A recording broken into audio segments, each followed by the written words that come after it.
Here. Okay, hello everybody. Thank you for coming. Tonight we're going to try something a little bit new. Our speaker is remote. I actually don't know where he is. Ben, where are you? Well, usually in New York, but right now I'm in the Middle East, so it's 3 a.m. here. Oh my goodness.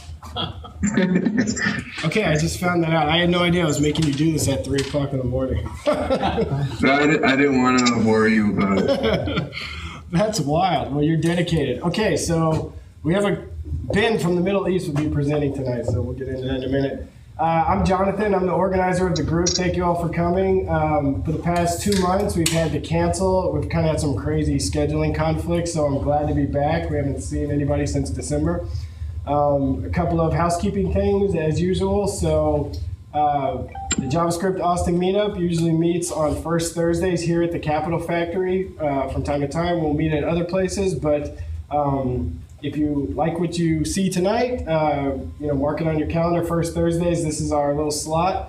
And I appreciate you just spreading the news about the group. I'm always happy to have more people come. We have the room from 7 to 9. Eat as much pizza as you want. I think I got more pizzas maybe than we need, so feel free to eat. Just help me clean up. And there's drinks by the trash can if you didn't find them. We have Cokes and water. Our speaker tonight, Ben, he's going to speak about JavaScript animation, and the way I found Ben as a speaker is he just reached out to me and volunteered himself, which is the only way I find speakers, because I don't pound the pavement like begging you guys. Most people just come to me and offer to speak, and it's been working out so far. So I already got another offer tonight for a talk. And if you have something interesting to talk about, you can be the next speaker. You don't have to be a JavaScript expert. You just have to be somebody who likes it and who cares and has something to say. So like the group is not about like bringing professionals to give you like conference style talks. I just want everybody to come here and let's pick a topic and talk about JavaScript. So tonight we don't have a sponsor. I had a few people offer to sponsor, but got some confusion back and forth in the messages. So I'm the sponsor tonight. So let me. Worked very hard to earn this pizza for the group. No, so I'll let Evernote be the sponsor. So I work for Evernote here in town, and the only thing probably worth mentioning from the last 2 months at Evernote is we released an app, which is the logo on my shirt here, called Scannable. So it's available on iOS. If you're interested in scanning stuff with your phone, go in the store, search for Scannable. You may have to search for Scannable Evernote. I'm not sure, but we got like 4.5 stars. It's doing great. It's an awesome app. Just lets you scan in business cards and documents. So thank you to Evernote for sponsoring. So thank you, me. Okay, so let's get started with the talk. After the talk, what I would like to do is allow for the ability to ask questions. And so if we have questions, he may not be able to hear you. So I'm going to try and like kind of moderate some Q&A if people have questions. If you have questions during the talk, that might be a little disruptive, but I'll sit up here, and if you really want to ask something in the middle of the talk, I'll try and like interrupt, and it may be a little awkward because we normally don't have a remote speaker. So I want people to feel free to ask questions, but bear with me if it's kind of confusing. So, okay, with that, Ben, the floor is yours. All I know about the talk is it's about JavaScript animation, so that's all I'm going to say. Thank you very much. Again, Ben from O2 Geek, and I appreciate you stepping up, and take it away. Awesome. Actually, the funny thing was my guy that helps me do bookings and stuff just booked me without asking me. And then I realized it's 3 in the morning, but I didn't want to say, I don't want to be up at 3 in the morning. So I was like, okay, I guess I'll be up at 3 in the morning.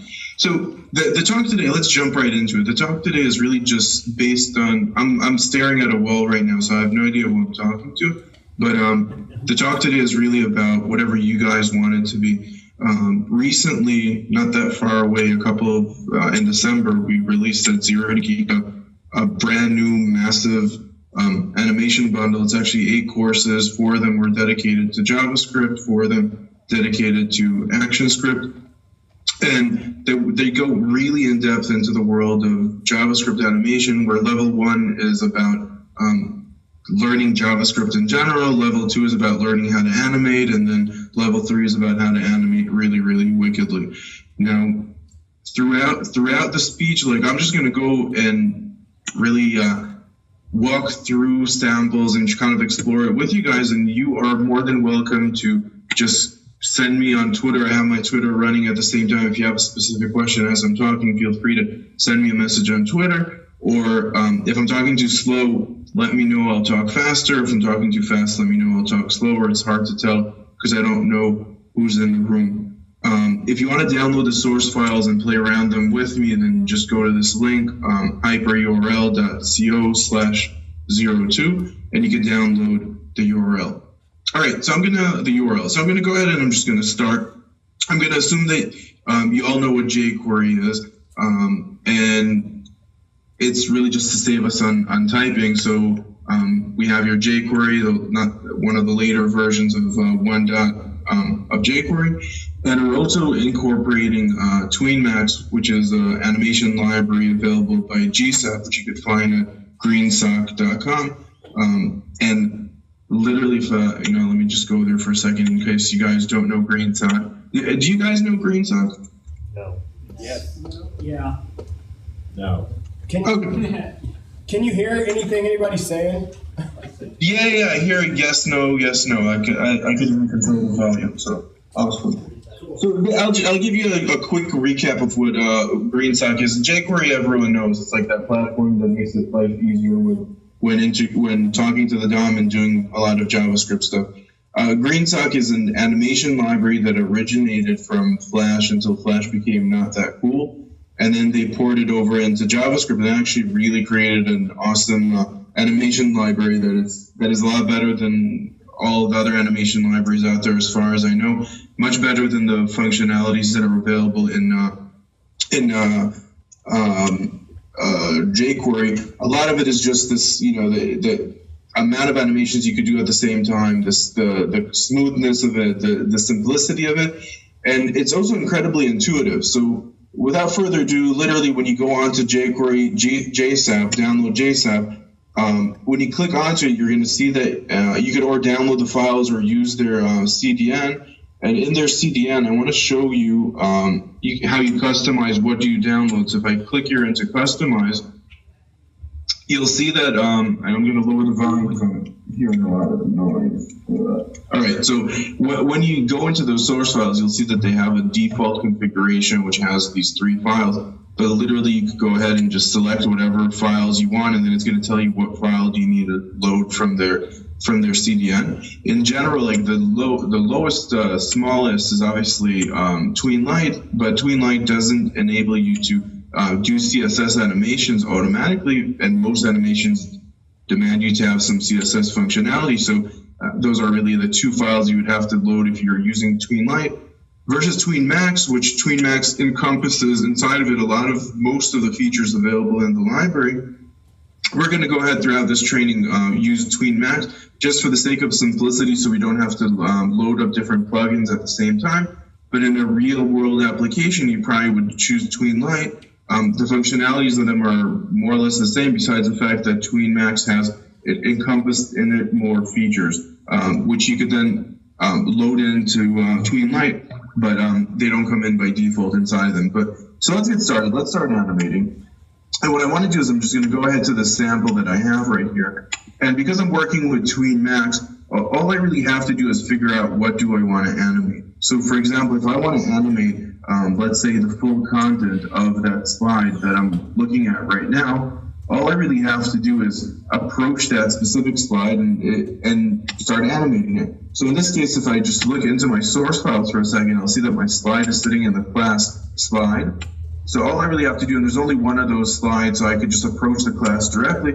And just like you would do jQuery calls, you would just call TweenMax and then call one of those methods. So I'm going to start with the to method. I'll show you the most basic methods that you could use with TweenMax, which one of them is to, the other one is from. Those are the basic ones, which basically say, do I want to start an animation from a specific spot, or do I want to take my asset to a different place from where it is? So if I'm doing a from animation, I'm basically saying my end animation will be wherever my item is at right now, and I want to change the beginning point of my animation. So the first parameter that I'm going to send inside is going to be the style rule. So that will be the slide, because I want to get that slide with the dot slide. The next step is I want to say how long do I want my animation to take place. So let's say I want to take it 1 second. And last but not least, I'm going to send inside an object, and in it I'm going to define the different properties that I want to change and I want to animate. So for example, the easiest thing you could do is just go into your inspector, find that specific slide, and then decide what you want to do in that slide. What do you want to animate? And just figure out what from all the properties that are CSS animatable, what do you want to animate? In my case, I'm just going to go ahead for a simple animation. So I'm going to go ahead and I'm just going to change my left position to start at 2000. Basically, making sure that my animation first starts where it's in position 2000, which is kind of out of the screen, and then it's going to animate to position 0 because there was no setting in the CSS, which the default was at 0. So if I go ahead here and I click on refresh, now that I added that in there, we should see once our application loads. Ooh, what am I doing here? Let me see if I saved everything here. That's what I love about live. You always make mistakes. No, it seems okay to me. Okay, so let me just save this. Oh, I did it. I didn't save the file, I think. Okay. And these type of stuff always happens to me. So I'm just going to go ahead and go to the console and see what's going on. I'm just going to, one is I didn't have any errors. For some reason, it's not working, but I'm going to go ahead here and just grab that code that I just wrote here. I want to see what would happen if I just drop it right inside of the console to see if I'm just referring to a different file in a different location or something of that nature. Yeah, okay, there we go. So I must be referring to a different file for some reason, but that's basically the line of code. So the line of code I just created, it creates that, I actually know what my problem is. By the way, does anyone here know what my problem is? I just realized what my mistake was. Put it in the head. Exactly. So basically I forgot, because I was so excited, I forgot to make sure that my document was fully loaded before I started my animation. So although I didn't generate any error, because there is no error here, the dot slide doesn't exist yet in line 10 because it only exists a little bit down the line in line 23. So for me to be able to solve this problem, I'm going to have to make sure that I'm only calling this after my application completed loading. So I'm going to call quickly a function. I'll call it onReady. And I'm going to make sure that this onReady function is only called once our document is completely loaded. So if I just go ahead here and format it, I'll just add right in the bottom here. I'll just call jQuery document, and I'll ask to call whenever we're ready, the onReady function. So that should sort out that problem. So now when we click on refresh, our application should start animating when our document completes loading. Cool. So any questions so far or not? Nope. Perfect. And is the speed good, or should I faster or slower? Good. Getting thumbs up. Awesome. All right, so let's continue. So I'm gonna move on to the next topic, and I'm just gonna scroll around. And if you're following in the source code, just move on to chapter 2. And in chapter 2, what I want to do next is just start. I'm just gonna go a little bit rogue. I want to show you the differences between there are basically 3 core functions of TweenLite and TweenMax. And by the way, TweenMax and TweenLite are literally the same thing, besides the fact that TweenMax has all those extra plugins preloaded, while TweenLite doesn't.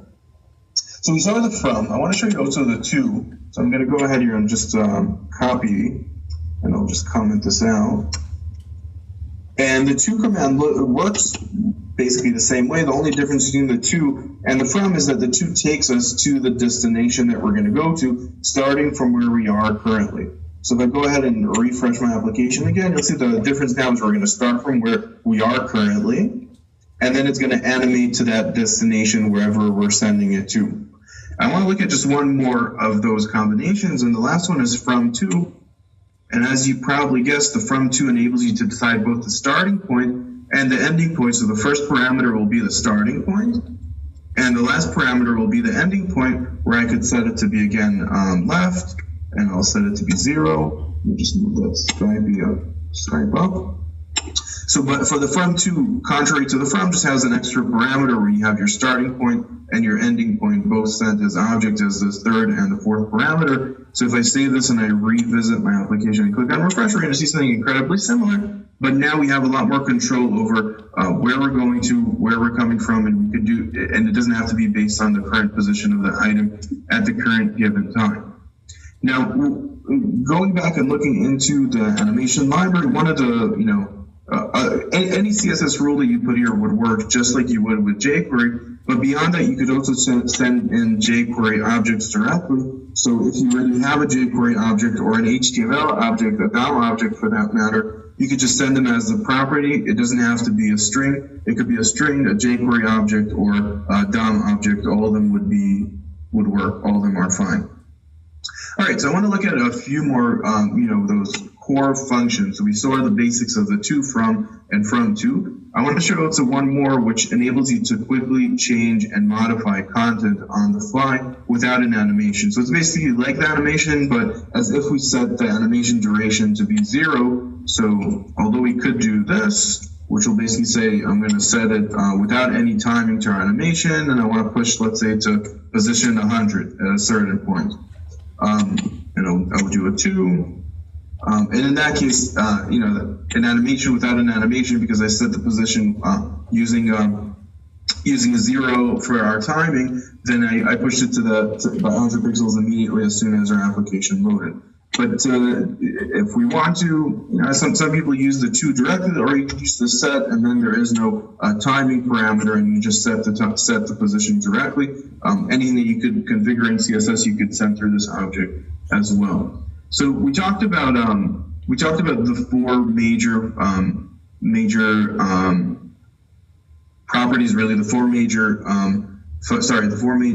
methods that TweenLite and TweenMax both have, which is the from to, and the set, which are really the most common methods that you work with. And here on, really most of the stuff that we're going to look at from this point and onwards is not necessarily new functions, but new ways to work with those functions. So I'm going to go ahead and kind of like take another look at other things that you could do within our element. So one of the stuff, if we just take a deeper look into the from, just like with the CSS rules, we could animate more than one thing at a time. So if I'm going to go ahead here and I'm going to go to TweenMax, and I'm going to animate 2, and I'm going to go ahead and I'm going to animate a few things at the same time. So I'm going to start with just animating my H2, and let's say I'm going to set it to be 1 second. And I'm going to change my opacity to be 0. So far, we've already seen similar things to this. All will happen here is that our title would fade out. But we could also add more things. So what if we wanted also this to animate and also that to animate all at the same time? If I go ahead here, I could just add here, just like in CSS, a comma, go ahead and then set with all the other items that I want to animate. So in this case, I want to animate my image, which is the ID of that image that's sitting there. And I have also book with slide. Don't ask me why it's called that, but that's book with slide. And those are the three items that we have there. So we could approach directly an item every H2. I could say directly, specifically an item. I could go to a specific rule, a specific style, or any other CSS rule that you could put in CSS, you could put inside there as well, just like you could with jQuery. And in that case, I would have all those 3 items fading out at the same time. Oh, and my image probably has a different ID, so let me check what that ID is actually. If it maybe doesn't have an ID. All right, so let me give it an ID. I forgot to give it an ID. ID, my image.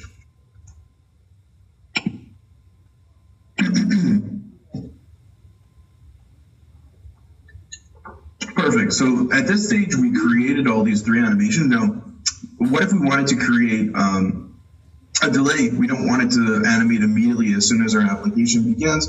Really easy. All we have to do is just add a parameter into those parameters that we have up here. Let me just break a line so it'll be easier to see. So beyond opacity, so far we only approach one property at a time, but also we approached animatable properties. But you can send in the same object with directions and more built-in functionality of TweenMax and TweenLite, and there's quite a lot of them. And the first one we're looking at is the delay. which I could say I want to have a 1 second delay before my animation begins, or how about a 2 second animation before my animation begins. Once I do that, if I click on refresh, we're going to see that we're going to first let our application load, and then 1, 2, and then the fade out will begin. Okay, so let's move on to another topic, and that is the whole point of these animation libraries is when you want to create more than one animation at a time. So this is a relatively boring animation, but in reality, we probably want to create some sort of a stepping of each item going out one after each other. So we don't have to really learn anything new to do that. We can literally just break apart these animations into 3 separate animations, starting with my H2, then I could move on to my book, and then I could move on to my image. And all I really have to play around with is how much of a delay each one of them gets. So how about we'll set a delay of 1 second to the first item, 1.5 seconds to the second item, 2 seconds to the last item. So let me get rid of that comma. And if we click on refresh now, we'd have an animation that's a lot more fluid, a lot more logical. So it's going to fade out. And obviously we'd want to play with timing in a real scenario, but as we're going through our webcam, it makes it easier to see what we're doing. So let me just scan through here, see what something more interesting in this chapter. No, that's all the interesting stuff I can see in this chapter. So I'm going to move on into the next chapter. And by the way, these chapters are very, these chapters are based on the first course, which also teaches JavaScript. So I'm not teaching JavaScript because this is a JavaScript group. But the first course is more focused on teaching JavaScript, so there isn't as many samples related to animation. Each chapter has an animation sample as we're teaching different concepts and programming in general. All right, I'm just scanning through to see something interesting in the chapters as we're doing this live. Bear with me.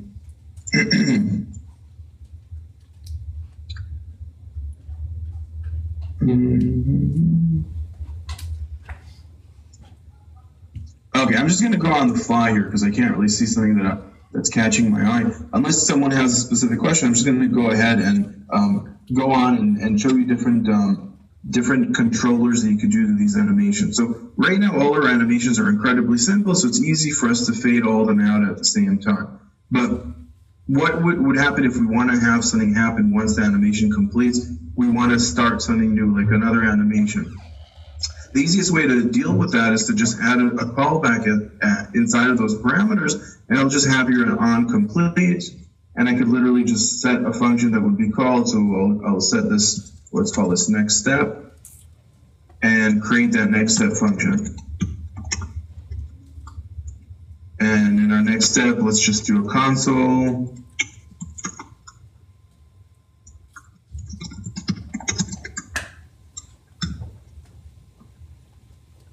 And let's give it a refresh. So once our animation will complete, it will call our callback, and then we could start doing our next step. And I can see I wrote console. So, but that point made console. So that would enable us to move on to the next step of our animation and create obviously a more advanced animation that's not only 2 steps long. All right, I'm gonna let you guys ask questions for a second as I figure out what will be the next thing that I show you guys. Is there any questions so far? Or anything you guys would want to see with the library and how to work with it? I don't think so. Or do you have a question? I do. I'm assuming he's going to get to it. Presumably you can do 2 different animations at the same time, like rotate and fade. Oh, yeah, absolutely. So what you would do is, for example, let's see, anything you really could do in CSS, you could do at the same time. So let me just disable the animation for a second. That's what's really nice about this library. Well, you could do these stuff also with jQuery, but it's not as efficient because this library, all it does is just animation. It's its main focus.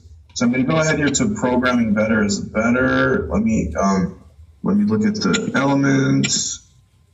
And I'm just going to select that H2 and let's try to figure out what properties we want to animate in it. Okay, so we have your a font size. How about we'll change the font size as well? So I'm going to go ahead and start an animation here. and I'll start animation of from, and I'll start from opacity of 0, and I'll start with font size, let's say 8. I'm going to go ahead and save that. Click on refresh. Now, any property really, you could animate 20 properties at the same time. It really doesn't matter. And you can see that now we're animating both the font size and the opacity at the same time. Note how, contrary to CSS, because we're in JavaScript, I'm not setting the font minus size because that would be invalid. You're just doing camel cases for CSS rules that are 2 words. Okay. Let me restate Let me restate my question. Is it possible to say rotate one element, one object, while you fade a different object both at the same time? So they're not. Yeah. You could the animation that you're doing. You could do 2 separate animations. So each line, because right now I'm doing a rule for this H2. I could say, okay, I want to also animate my book with slide and do something else to book with slide. So these 2 animations could happen exactly at the same point in time. They don't have to be separated in any way. We're separating them into 2 different commands because we're approaching different. We're telling them to do different things, but they'll animate at the same time. So for this item, I want to animate. I don't know what do we want to animate for this one. Let's see. Let's find that book. How about we'll do that left animation for this one, just because it's simple. I'm just gonna go ahead here and left. 300. That's it. We're going to start from 300. And you can do it from to it. You can do whatever you want at the same time. There's no limits really. You could overlap 50 animation at the same time. No problem at all.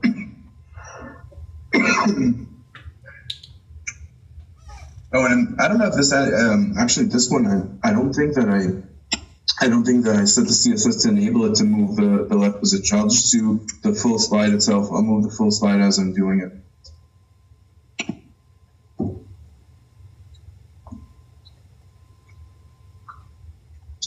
See, does that answer the question? Yeah, it does. Thanks.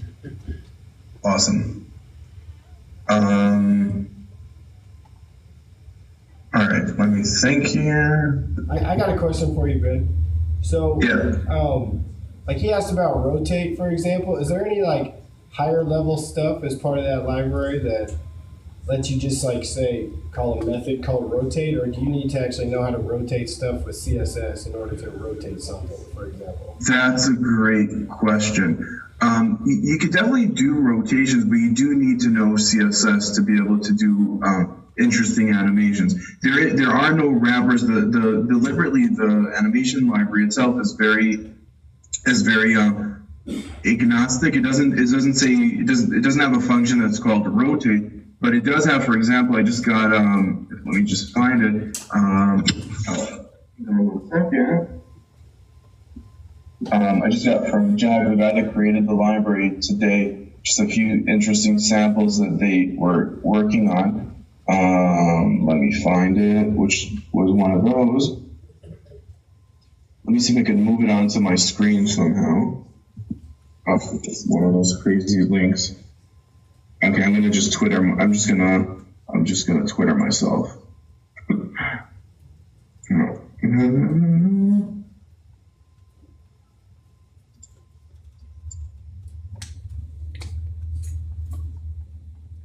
I have a question while you're waiting for that. Yeah. So you animate the font size with the normal pixel number. Can you do it in IMS? Can I do what? Can you animate the font size in IMS? I can't get that in. Yeah. IMS? Oh, yeah. Whatever you're configured at, you could animate it in. Whatever you could do. If you could do it in CSS, you could do it in the library, because the library itself is not doing the actual animation. It's just controlling your CSS. So whatever you could do in CSS, you could use that library to control the CSS in that way. The library also enables you not only CSS but also control SVG and control a lot of other technologies that work with your browser. So it's not what it's really doing is managing those animations and trying to do it in the most efficient way. So it reduces the amount of lag on your system. I'm going to open up my email so I can grab those show those samples that I got today.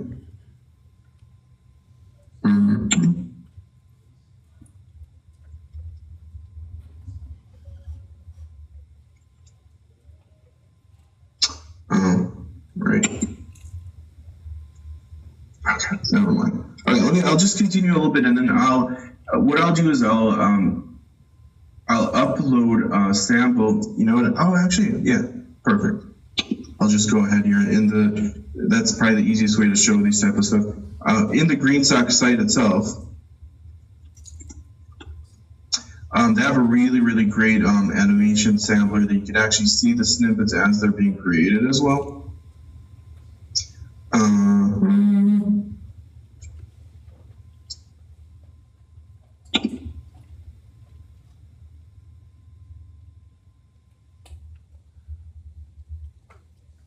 And the internet is slow. All right, so as it's loading up, I'll continue and do another something as it's loading up. So far we kind of talked about Tween Max, and what I think would be a good idea to talk now about is also, in general, for example, if I want to animate colors, which I could do also with Tween Max. So let me go ahead here, and I could do also with TweenLite, but Tween Max enables me also to animate colors. So I could literally go and then, for example, if I want to, let's say, go to my body and change my whole body's background.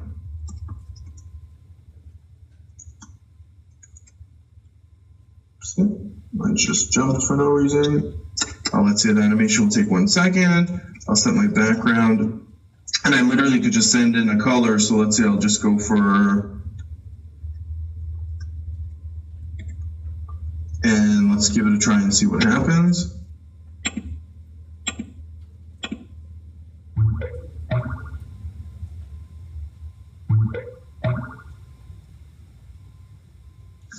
And I always want, okay, you see, I put here a value in background, which is not, and this is like one of an interesting problem is, once in a while when you're creating items, it could get confused and it's not going to go to the right position into the CSS, which is more in those type of scenarios. Background, did I write it correctly? Background.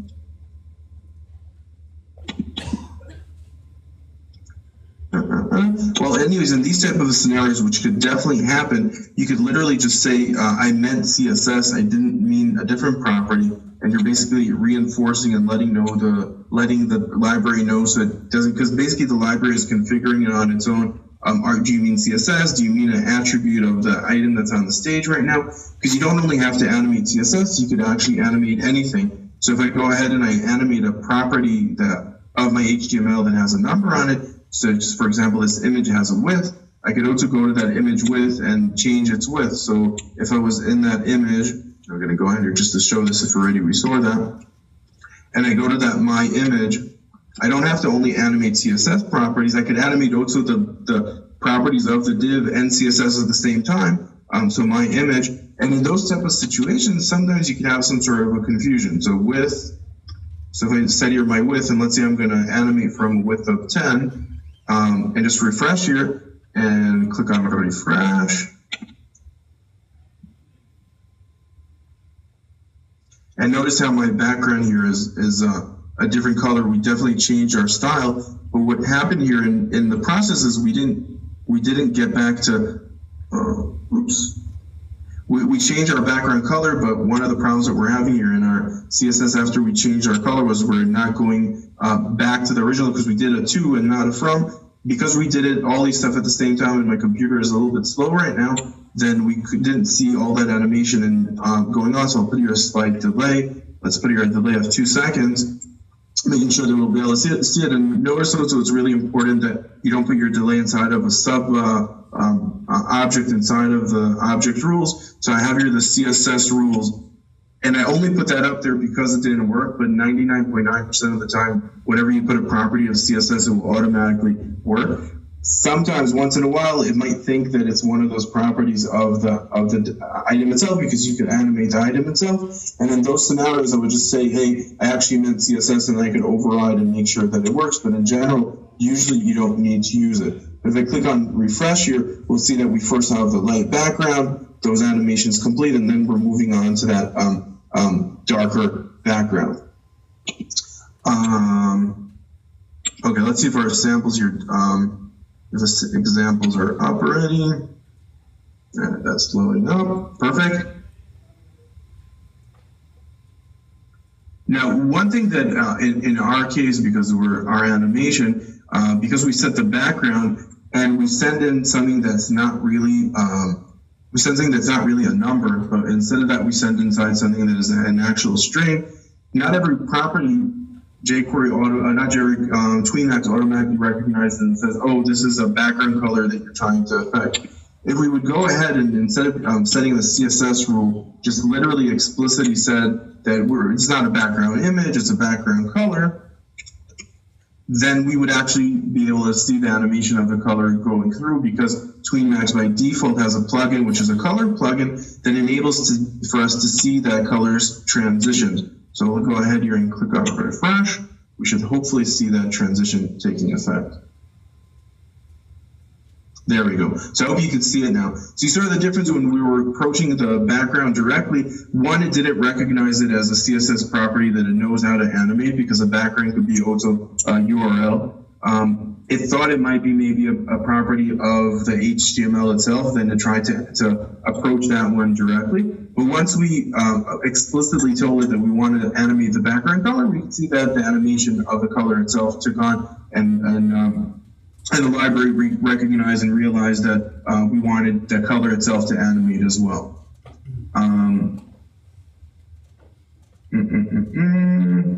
Okay, so let's find that sample. We were talking about rotation, and I think I saw a good one somewhere here.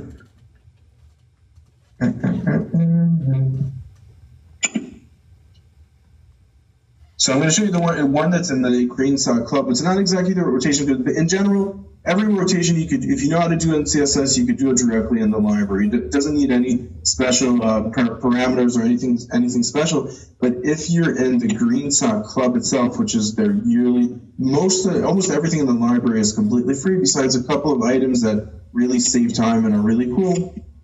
Let me just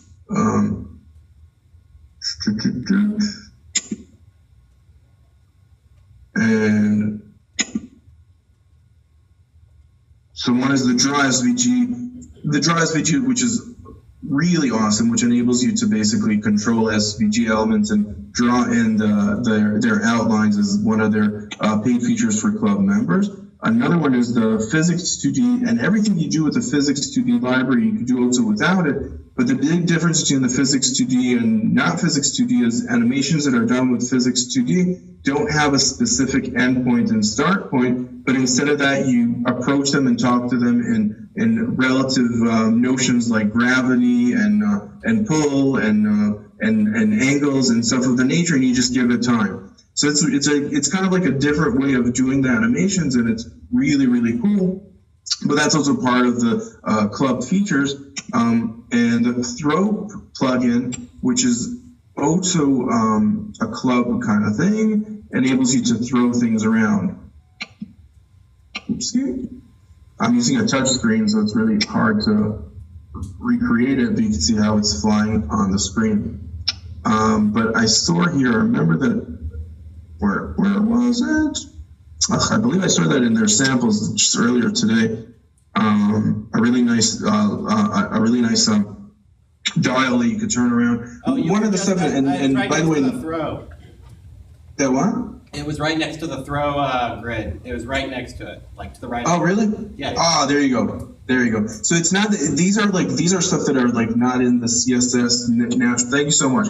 Are not in the CSS natural world, but really cool. But these are stuff that are available for their supporters, which basically they build it for them. But you could build it yourself with the things that are available in the library on your own. It just would mean that you'd have to build those lines of code on your own based on the code that exists. But yeah, that's exactly it. Thank you so much. I was like trying to figure out where to find it, but if you're one of their club members, then you could just get those functionalities literally in a line of code, and they would take care of all the logic involved with making spins and so all those stuff work.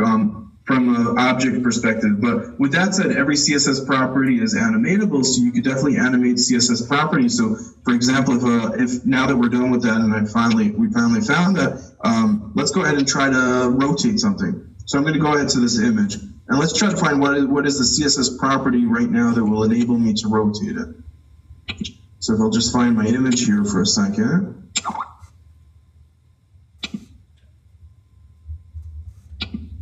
And you could use CSS3 rules, you could use CSS, whatever rules you want, really. So in this case, let's say I'm going to go and I'm just going to do a rotate. You could do a rotation.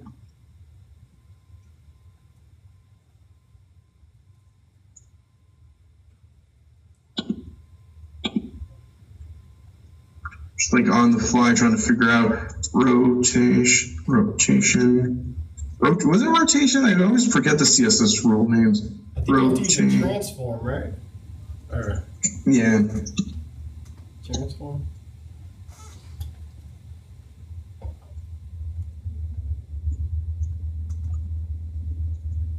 There you go. I think I don't remember if it's radians or degrees. Let's see. No, so I think the styling of the way that I built this is for some reason it's ignoring it. You can see that it's not giving me. But I think I created one of those samples. I just don't remember what folder it was, and I didn't really memorize it. Let me see if I could scan through here and find it. Oh yeah, I know. Okay, I'm going to find it right now. It was inside of my CSS3 samples.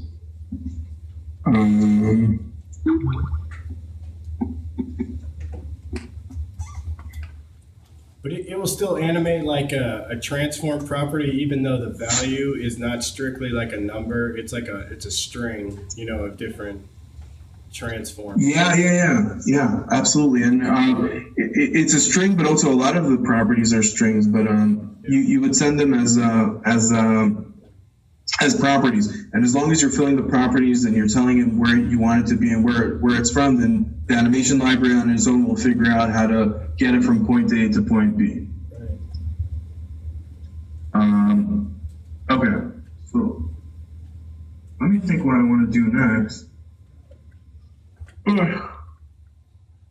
Yeah, it's kind of embarrassing always when you ask you the right question, because I never really memorized all those like transforms, and I didn't have it open.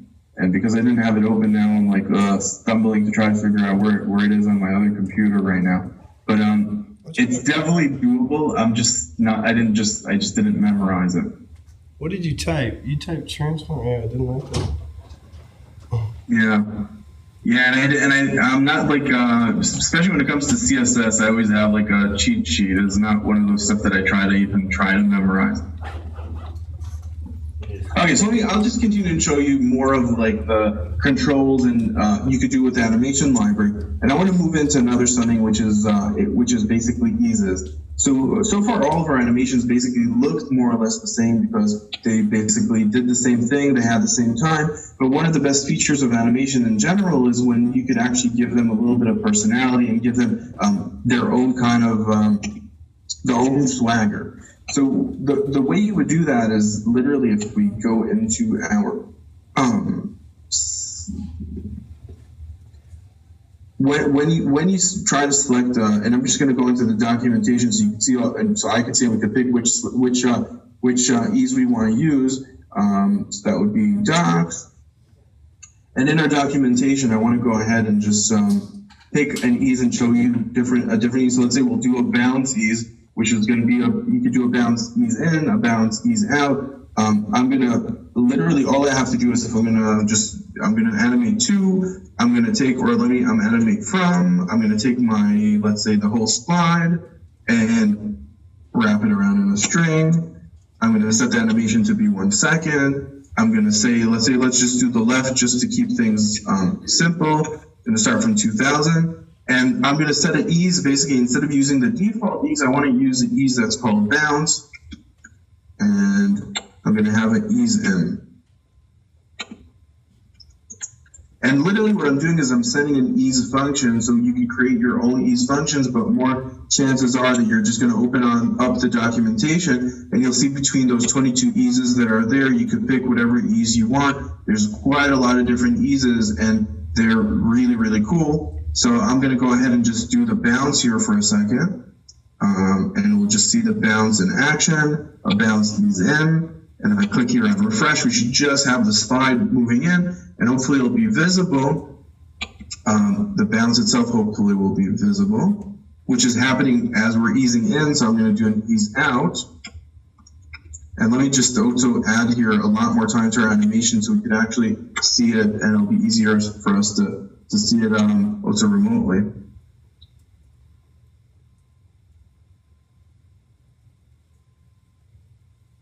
So notice how my animation is now bouncing from its endpoint back. Obviously, this is a very, very overly dramatic, overly dramatized effect because I wanted to go through in the webcast. But you can see that we have the bounce ease in, bounce ease out, or bounce in and out. In our case, because if I would just create here a much smaller animation, so we could see the whole path of it. If I would do an ease in. If I would do an ease out, and I'll click on refresh, the ease out will basically start the easing itself. Let's just see it. So basically, as we're going out of our animation, the ease is happening. You see this jump that's going on in our animation. Or if we set an ease in, then our ease in will basically make sure that that bounciness that is happening will actually happen as soon as the animation begins, ending in a relaxed format.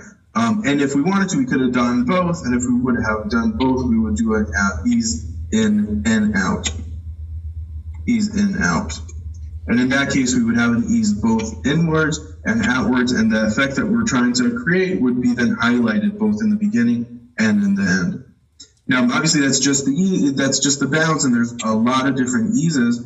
I want to go ahead and just take a stab at just one of them. How about we'll do the elastic, and I'm just going to go ahead here and just change the function that we're calling, and I'm going to go to bounce, elastic, and I'll do an elastic in, ease in. And if I go ahead here and click on refresh, you'll see how easy it is once you have your just switch a ease and your animation is completely different.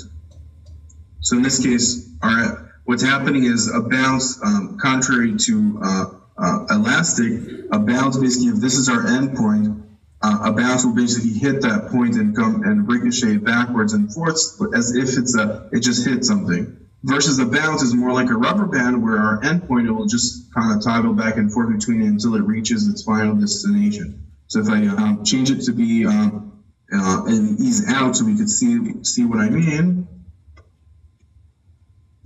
You'll see that now if I click on refresh, our ending point is right here. You'll see that we're going to cross that ending point and backwards, cross and backwards until we rest and reach that final destination.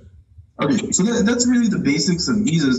And inside of the eases, you'll find a lot of different eases. Most of them are completely open-ended, aka they're free. You could use them, no problems, no questions asked. Now I wanna actually find that because I think I remember where I saw that CSS3 sample. I think it was inside of Tween Max.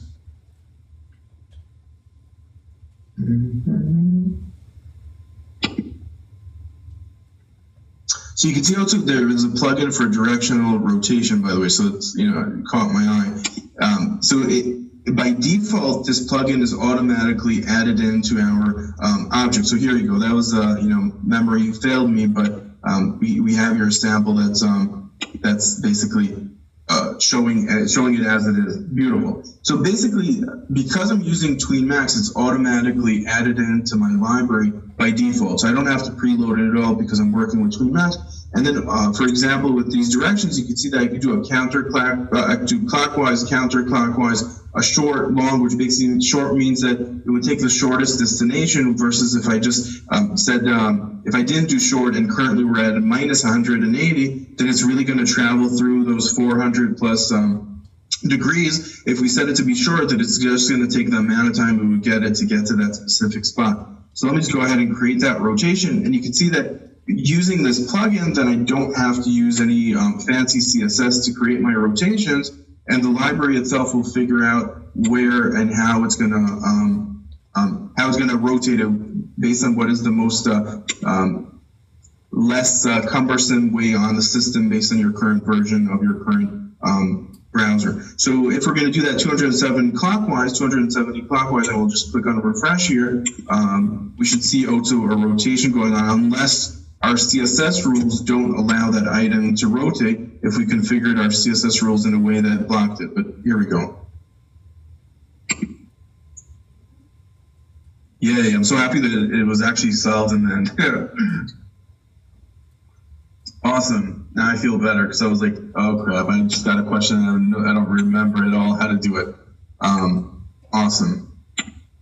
Okay, so those are, by the way, those a lot of it comes to plugins. So you could approach anything with the CSS directly and animate anything with the CSS directly, and then there's all these plugins that add a little bit weight to your application that enable you to create a lot more sophisticated animations, or more accurately, to create a lot of animations with less code, because it's already pre-configured and pre-built in advance. I think, all right. Let's do a little bit more. Let me think. All right, so it's probably time for us to look at TweenLite, because in reality, in the situation in a live application, you probably want to reduce the amount of load that you have on your system. And TweenMax is a relatively large library compared to TweenLite. TweenLite basically is perfect in situations where you don't need to use a lot of plugins. For example, if you know you're only going to animate CSS, or you're only going to animate specific items. And the way you work with it is literally just by loading up that TweenLite. So in this case, if I just go ahead here and I just change what I'm loading, and I load instead of TweenMax, I load TweenLite. The only problem with that is that a lot of the things that we were using and we're animating with, now instead of approaching TweenMax, I'll approach TweenLite. The only problem now is that not everything will be preloaded in advance. I would have to go and check inside of, my best way to do this would be to go into that main page on GreenSock and basically highlight all the stuff that I need to use, and then make sure that I'm copying those into my production file, or in a real scenario, cluster them all up into one file, and then output only the stuff we need. So for example, we know we're going to animate CSS, so we select the CSS attribute. We know we're going to animate colors, so we'll make sure that we're adding the background color animation capabilities. If we want to do the rotation, so we also want to make sure that we're using the rotation properties. So I'm just going to go and create a custom version. I do need TweenLite, I do need CSS, I do need directional rotation because I'm using it. And that covers all the stuff that I really have to use, and color props if I'm animating properties of objects directly, but I believe that it's not even needed if we're only using the CSS rules, which I think will just be what we need. So in this case, I would just get rid of my current code and just paste inside those items. Obviously, in a production environment, I probably would take all these files and turn them into one file. But this is all I really need to do to be able to then take advantage of TweenLite, and then it's a much smaller file footprint. So in this case, you have your 6K in total plus that 1K, so you're at 7K. Versus if you do TweenMax, you have already 23K. So if you don't need all the library, that's one of the cool things I think in this library, that's very modular. So if you know that you're only using specific items and not more than that, then you don't have to load everything. So in this case, I believe that everything should still work, but we have a much smaller library as we're doing it. And by the way, in this case, it might TweenLite, everything here. Oh, did I save it? I might be pulling in an ease that is not loaded up in advance. Let me just check here. And in my console, I'm just going to paste. You see I have your error here. Elastic is not defined. That's exactly what I thought. And in the case that elastic is not defined, that means I also have to download the eases package, and I need to add the ease plugins as well. Or not easel. I need the eases. Where is our eases? Ease pack, here we go. So I need the ease pack, which is another 2K. And now that I have also the ease pack, then I have everything that I need to start up. What am I doing? Hey, Ben, where is this window you're in, this GSAP on the side? When you're on the GreenSock web page, all you have to do is click on download GSAP. And then once you click on it, you'll see that you could customize. So if you click on to customize, you can then select what items you want to import. And you don't have to import all of them. So until now, because we were working with Tween Max, then we didn't really have to worry about almost anything because everything was preloaded. But the price of preloading everything was that we had much larger files than we really had to. And then in our case right now, because we're taking a peek at the TweenLite, in general, if you see that you're not using that many extra features, and you could really cut down your file sizes dramatically. And in general, I personally like using the TweenLite. If you import Tween Max, you can still work with TweenLite. TweenLite is automatically imported when you import Tween Max. So you can literally just go ahead and type your animations, and later down the line decide what are you going to load. And you don't have to decide that in advance. You can start with the TweenLite, and then if you see that you're really working with a lot of items, then you could just say, okay, I'm just going to import the Tween Max. And even if you're working with the TweenLite, it will still have access to all these functionalities of Tween Max because you loaded up Tween Max. So once those plugins are available, they're available both at TweenLite and Tween Max. Now, there are a few differences between TweenLite and Tween Max, but they're not very major differences. Some of them are really related to the amount of library functions that exist to the Tween animation. So if TweenLite has a smaller subset of methods, you'll see that if you go into the documentations of Tween Max, you'll have a lot more functions. Not that much more, but you're going to have more functions that are more explicitly Tween Max versus TweenLite. But most of the time, you're going to be working with, I'll show you an example of something that is only in Tween Max, but could very easily be created in TweenLite as well, which is basically repeat. So TweenLite doesn't have a function that's called repeat, but in Tween Max, we could have basically, once our animation is complete, so if I'm going to go ahead here and I'm just going to delete all this and go back into Tween Max just so we can see this, and I'm going to go ahead and call this Tween Max. So one, for specific things, we have to use Tween Max. And I'm going to go ahead here. I'm just going to add here another property. And in this one, I'm going to call this yo-yo, and I'm going to say true. And I'm going to set here also account for my repetitions. So I'm just going to go into the document here to refresh my memory. So besides having a function that enables me to restart or reverse at any point that I want, I can also send into the properties directly into the constructor properties themselves. Basically a command that says that I want to repeat my animation. If I could find it here, I can't remember it by heart.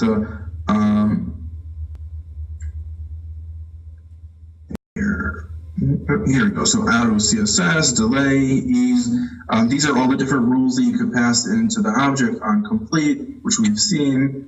On complete parameters, so you can send parameters to your on complete to enable you to add different properties to your on complete, and every single one of their listeners. So on repeat, you can call on repeat and send on repeat parameters.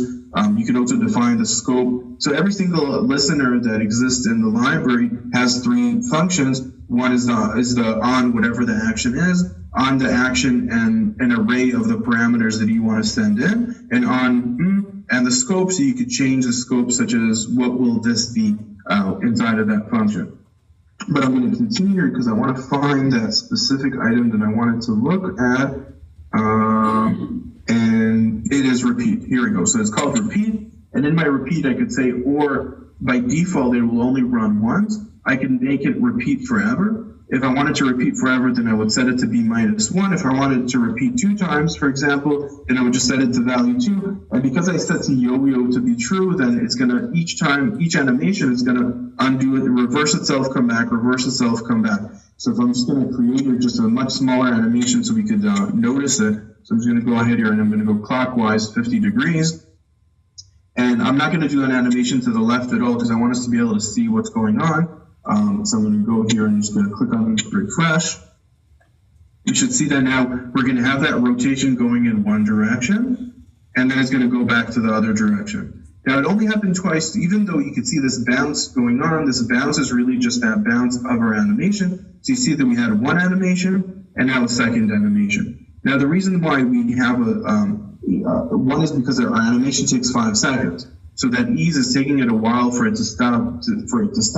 But basically, we have your first 5 seconds is the first repeat of the animation, and then the second one is the second one. And to make this example a lot more noticeable, I would just go ahead and I would comment out maybe the direction. Instead of that, we would do a left one, and let's say we'll go from left 100. So we're really not moving too much. And I'm going to also get rid of the ease just so we could focus on that action. And I'm going to also cut down the amount of time it takes to half a second. And we'll only have 2 repetitions. So if we do that, we'll see that our animation is going to move 100 pixels, and then it's going to move 100 pixels.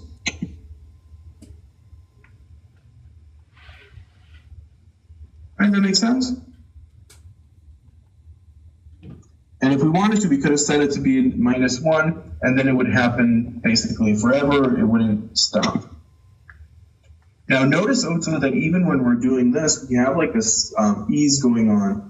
And there's always an ease in TweenLite, Tween Max. If we wanted to make sure that there isn't an ease, or we wanted to set an ease that didn't have that type of, I would say, character, then you could go to the ease and just say linear, none, I think. I believe that is it, but you could always, the friendly documentation is always there for you. So if I find our ease, a lot of these, so first you can see in our eases all the different examples, and I believe you'll have your right linear ease none. That's the ease that I want to use. Then I would set an linear ease none, and then I wouldn't have an ease at all, and it would be the same speed and the same velocity, same type of animation going on all the time. So if I click here, refresh, we won't see that ease in the beginning or ease in the end. I have your uncaught exception. Let me see what I did wrong. I didn't put a comma, and we'll refresh.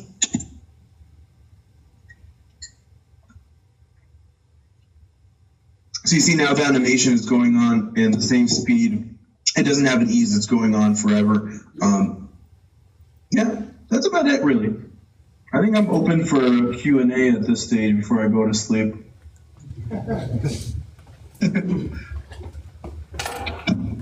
All right, so I have another question. Okay, hit me. Can you hear? Yeah.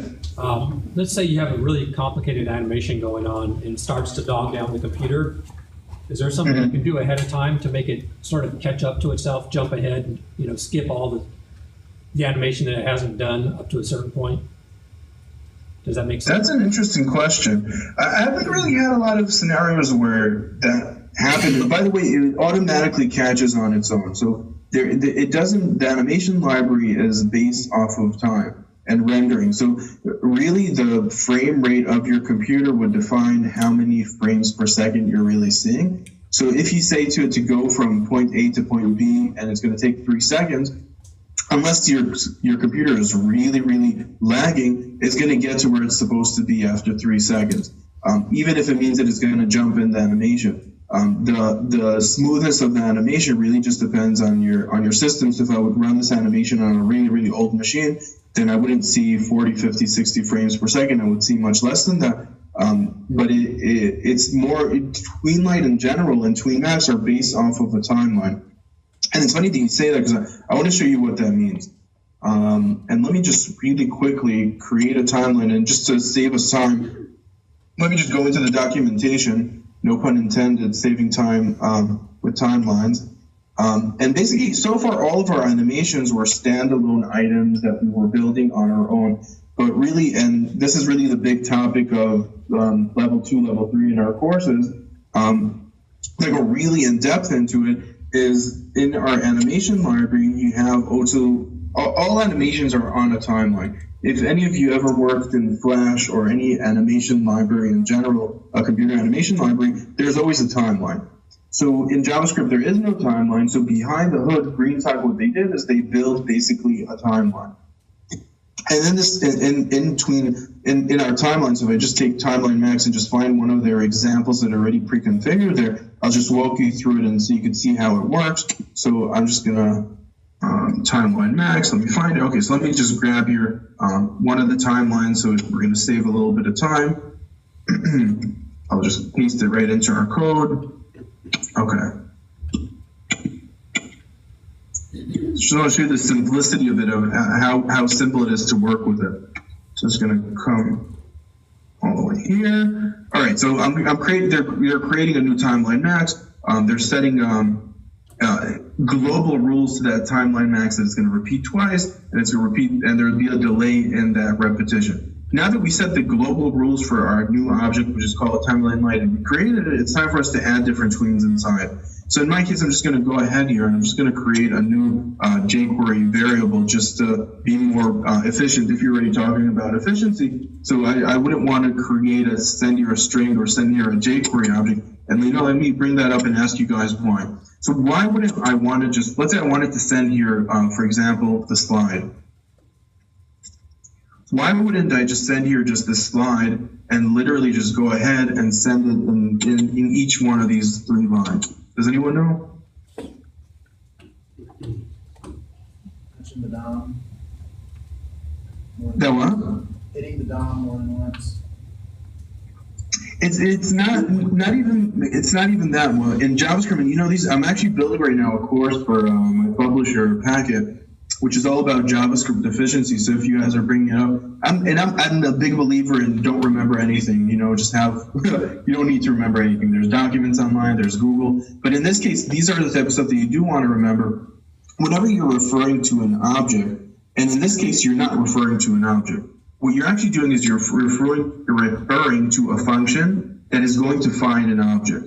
And even though jQuery is going to cache that object in its memory, I'm calling it a function. So what I'm doing here is I'm calling 3 functions more than I would need to, because if I just had here a reference to that slide, and I just created a variable and called it slide, and set that jQuery object 1 time, if I just send in that variable in, now I'm not calling the function 3 times. Now, if you get used to making sure that you're not calling things more than once if you don't need to, then you're going to be saving yourself a lot of overload on your system over time. So it's like a very small example, but a very important one, because a lot of people don't do this because they think that if they're going to create a variable, for 2 lines or 3 lines of code, it's just a waste of time. But a lot of times these functions, if you also get used to it and you're creating something that's going to call itself repeatedly, if it's every second, if it's 50 times a second, you're creating a bottleneck on your system that is just not needed. And creating a variable is not really, especially a local variable inside of a function, doesn't have any effect really on your performance. And you're cutting down and improving your efficiency. So it's not even calling the DOM more than once, which is a great point that you wouldn't want to do too many reflows. But in this case, it's really just any local reference. Anytime, really for that matter, by the way, anytime you're going to have an object and it has a dot something and a dot other something, if you're calling it more than once, then go ahead and just create a local storage of it, create a local reference to it, and create a shorter version and just set that path to that object. What you're doing by that, so for example, if this is a primitive value, but this is an object and this is an object, so I would just refer to that the nearest object that you have, not the primitive value, unless you don't need access to that object anymore and you're not planning on changing the property and you're just referring to it. But if you're planning to make changes to that item that you want to do, get the nearest reference you can to an object, and if you're only getting it as a reference, then definitely grab that value and put it into a local primitive variable, because that's definitely going to save you on efficiency. Okay, so with that side note over, now that we set our slide and we're setting our slide, and we see here that we're creating here a slide, they're creating here a little animation in our timeline of left top opacity. This is all sitting inside of a timeline, and I'm going to go ahead here. I'm just going to comment out the samples here for a second. And if we go ahead and just run it, we'll see that all our animations are now sitting inside of a timeline. And what's really powerful about it sitting inside of a timeline now, beyond the fact that, okay, so we're creating this animation 1, 2, 3, and it's repeating itself twice. beyond the fact that we could repeat animations quickly, we could also jump to specific points in our animation. So for example, now we could treat all of this animation as if it's one animation, and it's automatically being added one after each other. So I have your 3 seconds of animation. I could jump to second 1.5 in my animation. And if I do that, and by the way, I'll show you another something really cool. And with that, I'll wrap my talk. And so you see, we're starting our application from a specific point in time. We're not starting from the beginning anymore. Now, another thing that I wanted to show you, and by the way, it's continuing the animation the way it is. So the first time around when we're loading it, starting it at 1.5, but because the rules are to repeat, it's starting from the beginning again, and it's not affecting the actual animation itself, but from outside, we're controlling the animation at the timeline, saying, hey, I want to jump to this point in the timeline. I want to show you something incredibly cool with timelines, and with that, I'm going to wrap the talk unless there's more questions. I'm going to pause the timeline, and now that I pause the timeline, I'm just going to create here a new Tween Max 2, and now that, let me just break that, and I'm literally, what I'm going to do is I'm going to send in a timeline to our animation in Tween Max, so I'm literally sending itself into itself almost. And I'm going to say I want this animation to take 1 second, or even better, yeah, I'm going to do it 1 second. And what do I want to animate? I want to animate a property of the timeline. So I'm going to go ahead here and I'm just going to find one of the properties of the timeline itself that are any numeric property, really. I'm going to go ahead here and just find a property. And in our case, we could also animate methods directly. So even if it's a method, but a method that expects the number, we could go ahead here, for example, let's say we'll do our seek. And in our seek itself, which we were doing earlier, I believe. Okay, so I'm doing a from to. Okay, so I'm going to do a from to. I'm going to go ahead and I'm going to set to my seek. I want to start from position 1.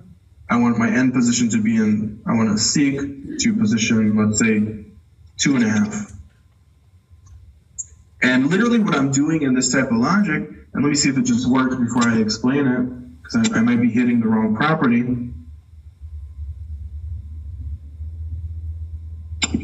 And that's exactly what I'm doing. I'm hitting the wrong property, and I want to explain why, and I always forget this one. But basically, there are a few, as you start playing around with this animation library, you can see there's a lot of different functions that control time. Especially in timelines, you see that you have your a seek. The seek itself enables you to basically control time. You're controlling the position. You can set the value. You can read all about it. Beyond the seek, you have also duration, and you also have time. And I'm going to go here to the time, and I'm going to explain why the seek doesn't work and the time might work. So first, you can see the time. You have your value, and you have your suppressed events. And let's see which is the default. The default for suppressing events is false. For seek, auto suppressing events, I believe is false as well. Let me just check.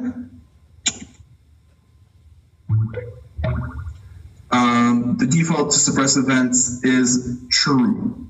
So that actually is the one we would probably want to animate. I am wondering, why aren't we animating?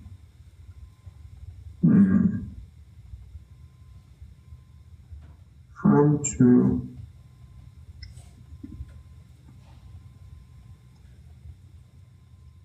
One second. Is it because you're not adding it to the timeline? No, what I'm trying to do is control the timeline from outside. I wanted to show like an advanced kind of feature where you could actually animate your timeline as if it's an object, because you could animate really anything. But I'm probably hitting the wrong property here, so I'm not going to go too crazy with it. But it's in my samples in the sample code somewhere, but I will find it. I want to find it. It's because one of the methods suppresses events, one of the methods don't. Because we have here basically a pause, that pause is blocking the animation from animating. But in our case, because we're you could have the animation suppressed, where basically if I'm trying to animate something and it's paused, then it wouldn't move. But if I'm trying to animate it and it's not being suppressed, then it should move. But in our case right now, I am kind of surprised that, let me see here, maybe progress.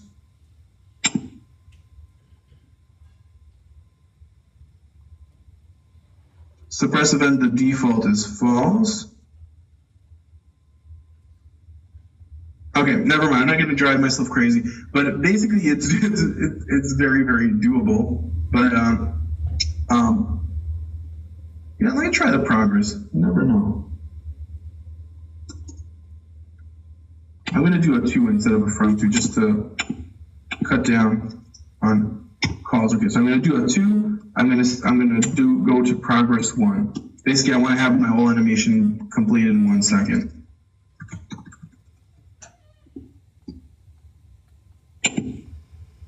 This is like all out of memory instead of having a cheat sheet at this stage. Oh, there you go. So that worked. So that's that's one of those looking at the documentation. Basically, some of the properties are suppressing the events by default, which are not suppressing. Some of them are suppressing. If it's not suppressing the events and we have a pause, even if I'm trying to animate it, wouldn't animate because the animation right now is paused. But some of the animations, if we override it, like with the progress, I could basically run through that animation even though it's paused, and then I could say, hey, I want this animation to take 40 seconds. I want this animation to take 0.3 seconds. I could even do repetitions because I'm in TweenMax, so I could do here repeat, and so on and so forth. So it's incredibly, incredibly powerful, and you can do it with quite a lot of stuff. So happy that worked out in the end. Okay, so I'm done. You saw how quick, I don't know if you can see it through the screen. We have a really crazy fast animation. Are there any further questions? Are there any things you would recommend not using this for, or like what I kind of common gotchas?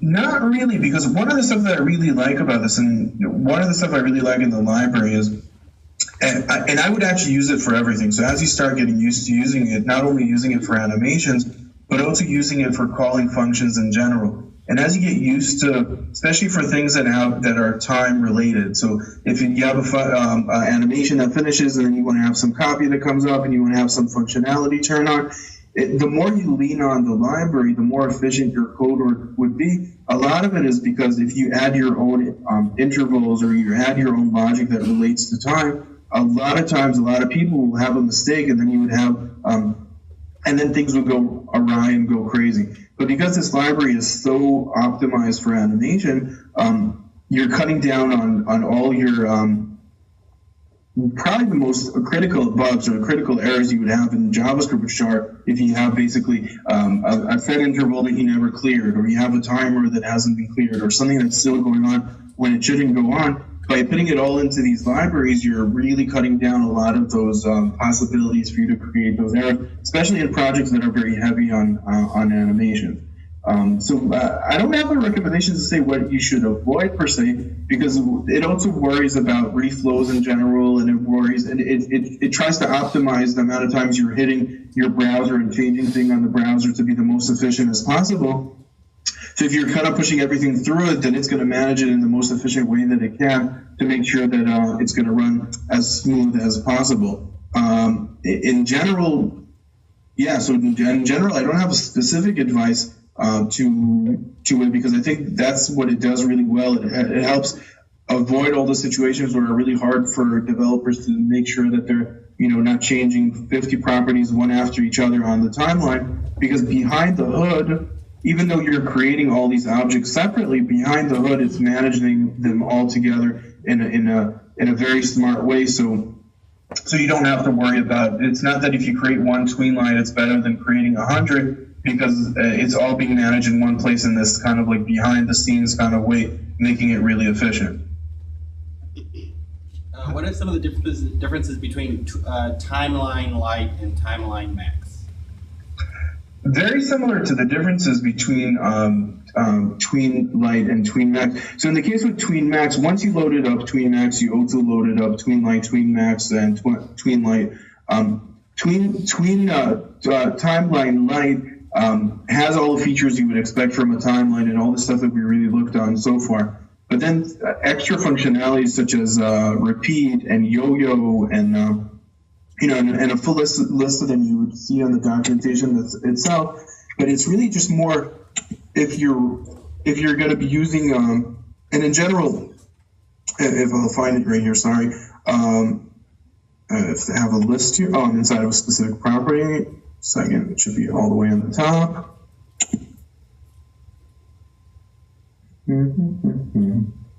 Okay, so just like, actually, there's one that's actually really, really massive.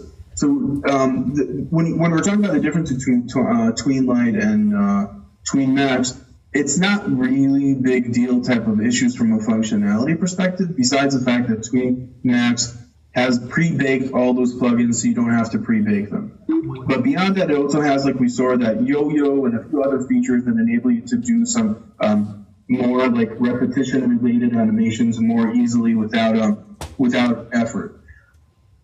The Timeline Max and Lite have the same type of like additions, if you could yo-yo and stuff of that nature. But beyond that, there's something really, really cool, which is basically, and I don't think I have the source files downloaded here, which is a shame. I would have showed them now. But basically, it enables you to give your items a label and then refer to them later. So I'll just show you a quick example of that. So I could set a label at any point in my timeline, and we really just touched briefly the capabilities of the timeline. But one of the biggest advantage points is that you could set different labels. So you have your current label, you could add a label. So if I go ahead and I just add a label, I could set and add a label in a specific point after I had added something. I could go and I could add here a label, and I could call this, let's say, Ben. And then I could literally just go ahead and seek Ben. So if I said, okay, I want to pause, and I want to go to my timeline, and I want to seek Ben. And that would enable me, and I'm just going to disable the animation.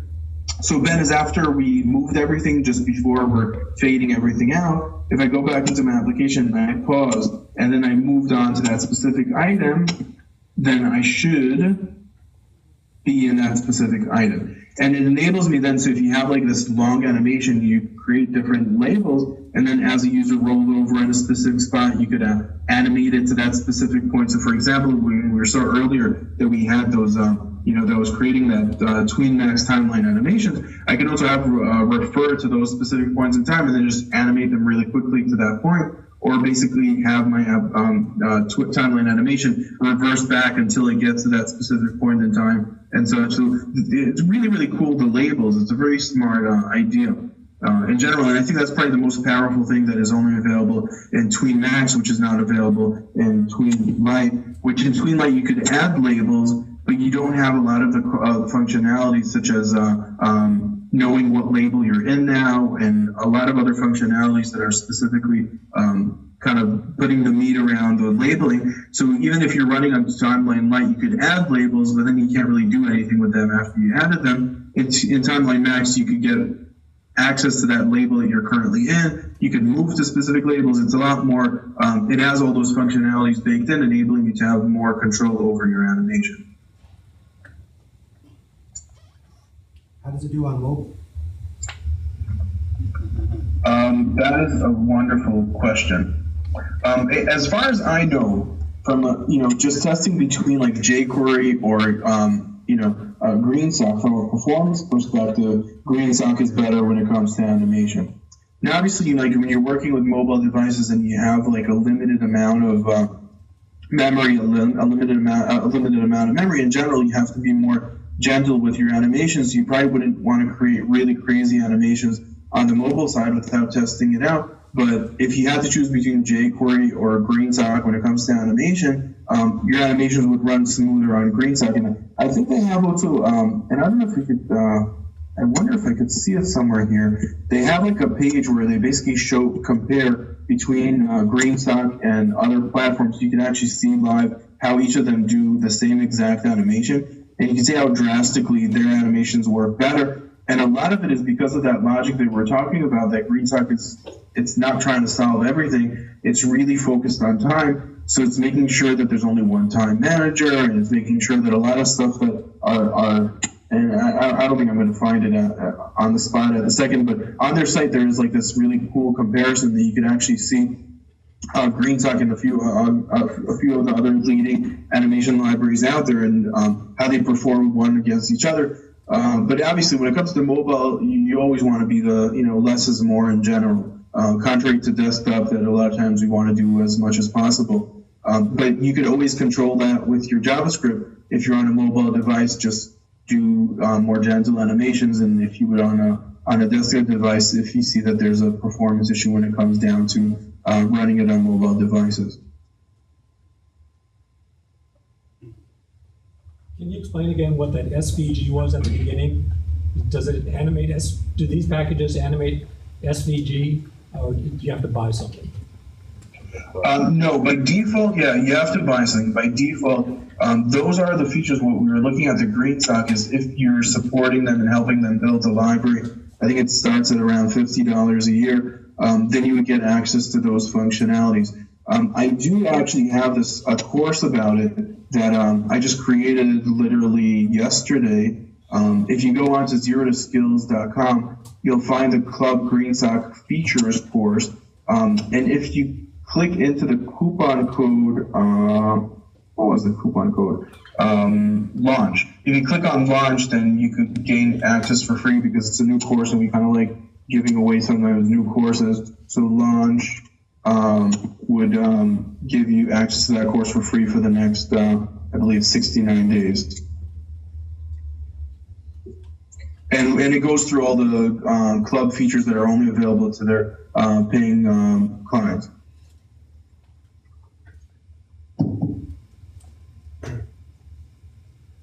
Okay, so I'll just wrap it up with the two things that are more kind of like salesman-y kind of stuff. One is if you guys want to join my 24 hours of JavaScript, then you could find those 24 hours of JavaScript in our if you go on to zerotoskills.com. Actually, I created a short URL for it. Let me see what I called it. Oh, here you go. So hyperurl.co/02. If you just put that in your browser, hyperurl.co.02, it will take you right into the club. Well, let me see where it's going. It's going to take you to the 4 course. I know that's the source files. If you want to download the source files, if you want to join that 24 hours of both learning JavaScript and what was it? Learn JavaScript and also learn how to animate really in depth. Then just find inside of all of our courses, find the 4-pack JavaScript course bundle, which is all the way at the top here. Learn how to animate and program, and just use the coupon code BEST BEST for our best offer currently, which I believe is $59. And last but not least, I'm right now running a Kickstarter because I'm trying to do this 8 weeks of HTML, CSS, and JavaScript training. If anyone among you is more Nubian and they want to go through this journey of learning HTML, CSS, and JavaScript, and together building a project, you will find information about that in my Kickstarter, which is smarturl.it/going, without the G, G-O-I-N. And that's about it, really. So thanks for watching. If there's any other questions, feel free to ask now before I go to sleep. And if not, I bid you adieu.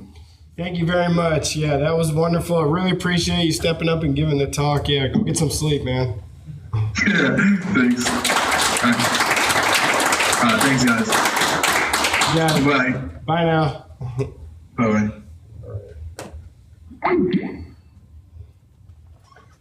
All right, thank you guys very much. Feel free to hang out and mingle for 20 minutes, and we'll see you next month.